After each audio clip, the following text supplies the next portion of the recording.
Breaking news చూస్తున్నాం. TTD chairman BR Naidu అధ్యక్షతన తిరుమలలోని అన్నమయ్య భవన్లో కాసేపట్లో పాలక మండలి సమావేశం ప్రారంభం కానుంది. ఈ సమావేశంలో ముఖ్యంగా కల్తీ నెయ్యి సరఫరా ఆరోపణలపై ఏకసభ్య కమిషన్ వెల్లడించిన నివేదికపై విస్తృత చర్చించనున్నారు. ఇక కల్తీకి బాధ్యులైన అధికారులపై చర్యలు తీసుకోవాలని కోరుతూ ఒక తీర్మానం బోర్డు ముందుకు వచ్చే అవకాశం ఉంది. అలాగే వేసవి సెలవుల దృష్ట్యా తిరుమలకు పోటెత్తే సామాన్య భక్తులకు కల్పించాల్సిన వసతి క్యూ లైన్ల నిర్వహణపై బోర్డు ప్రధానంగా చర్చించనుంది. ఇక దేశవ్యాప్తంగా 5,000 ఆలయాల నిర్మాణానికి సంబంధించిన ప్రణాళికలకు ఈ సమావేశంలో ఆమోదం తెలుపుతున్నారు. ఇక శ్రీవాణి ట్రస్ట్ నిధుల వినియోగంపై కొత్త మార్గదర్శకాలను అమలు చేయాలని టీటీడీ భావిస్తోంది.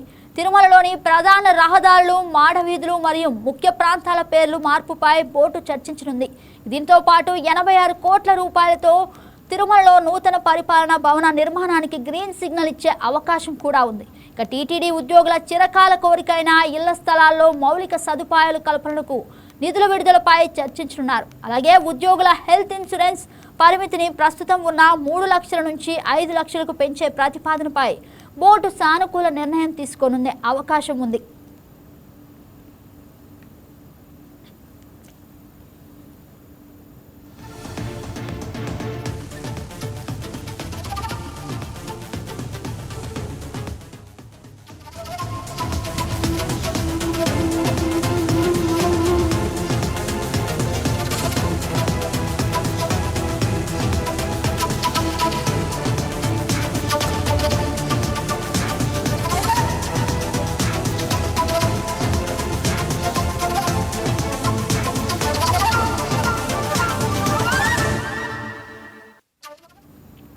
ఇదే అంశానికి సంబంధించి మరింత సమాచారం మా స్పెషల్ కరెస్పాండెంట్ పన్నీర్ సెల్వం ఫోన్లో అందిస్తారు. సెల్వం, చెప్పండి.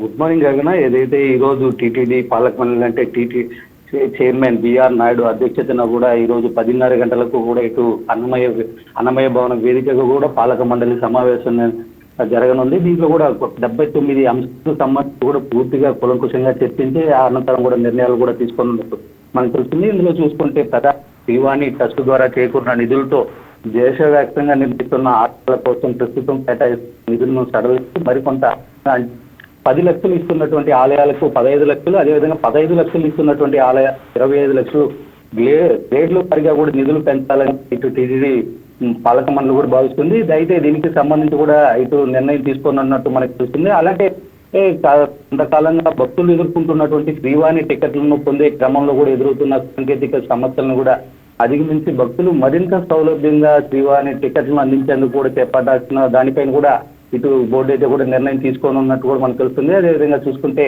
ఇంకా దీనికి సంబంధించి కూడా ఇంకొక పక్క వేసవి సెలవుల్లో ఇప్పుడు ఈ వేసవి సెలవుల్లో కూడా భక్తులు అధికంగా కూడా తిరుమలకు రానున్నారు. ఈ నేపథ్యం సంబంధించి ప్రోటోకాల్ ప్రజల వాళ్ళకి మాత్రమే కల్పించాలి. అదేవిధంగా ఎస్ఎస్బి టోకన్లు కూడా రద్దు చేసే దిశగా కూడా టీటీడీ భావిస్తే ఈ సమస్య కూడా ఇటు 5వ తేదీ నుంచి కూడా అమలు చేసే విధంగా కూడా దీన్ని కూడా చర్చించి దీనిపైన కూడా నిర్ణయం తీసుకోనున్నట్టు తెలుస్తుంది. మరి ముఖ్యంగా చూసుకుంటే టీటీడీలో పనిచేస్తున్న ఉద్యోగుల సంక్షేమంపై ప్రత్యేక దృష్టి సారిస్తున్న పాలక మండలి వారికి అన్ని విధాలుగా అండగా ఉండాలని కూడా భావించి కొన్ని ప్రయోజనకరమైన నిర్ణయాలు కూడా తీసుకోనున్నట్టు మనకు తెలుస్తుంది. ముఖ్యంగా టీటీడీ ఉద్యోగుల హెల్త్ ఇన్సూరెన్స్ పరిమితిని అదేవిధంగా 3 లక్షల రూపాయల నుంచి 5 లక్షల వరకు పెంచే అవకాశం, అలాగే ఉద్యోగులు తమ ఆరోగ్య పరిస్థితులు వివిధ ఆసుపత్రుల వైద్య చికిత్సల కోసం చేయించుకున్న అనంతరం టీటీడీకి సమర్పించిన వైద్య బిల్లును 2.5 రూపాయలుగా పెండింగ్ లో ఉన్నట్లు ఈ నిధులను కూడా వీలైనంత త్వరగా విడుదల చేసే విధంగా కూడా దీనిపైన కూడా తీసుకుని మరి ముఖ్యంగా టీటీడీ ఉద్యోగులు కేటాయించినటువంటి ఇంటి స్థలాల అభివృద్ధి, మౌలిక సదుపాయాలపై కూడా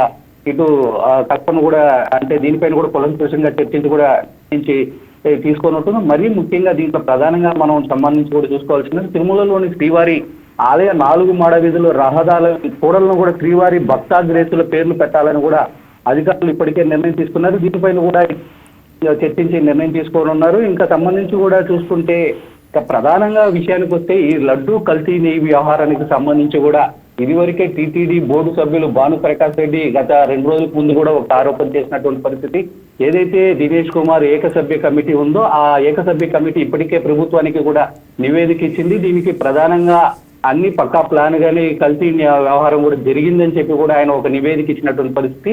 దీనిపైన టీటీడీ బోర్డు సభ్యుడు భానుప్రకాష్ రెడ్డి కూడా గత 2 రోజుల ముందు ఒక వీడియో కూడా విడుదల చేశారు. ఏదైతే ఈ రోజు జరిగేటువంటి పాలక మండలిలో దీనిపైన కూడా కూలంకషంగా చర్చించి ఎవరు కల్తీకి పాల్పడ్డారో పైన కూడా ఆ కేసులు బలాయించి వాళ్ళని అరెస్ట్ చేసే దిశగా కూడా చర్చించి నిర్ణయం తీసుకుంటామని కూడా ఆయన చెప్పినటువంటి పరిస్థితి. ఏదేమైనప్పటికీ దీనితో పాటు తిరుమలలో ఉన్నటువంటి స్థానికులు బాలాజీ నగర్ ప్రాంతంలో ఇల్లు మోల్డింగ్ అంటే స్లాబ్లు వేసి ఇచ్చే విధంగా కూడా గత పాలనలో నిర్ణయం తీసుకున్నారు. దీనికి సంబంధించి కూడా ఇటు నిధులు విడుదల చేసే విధంగా కూడా ఇటు పాలక మండలి నిర్ణయం తీసుకున్నట్టు కూడా మనకి ప్రధానంగా తెలుస్తుంది.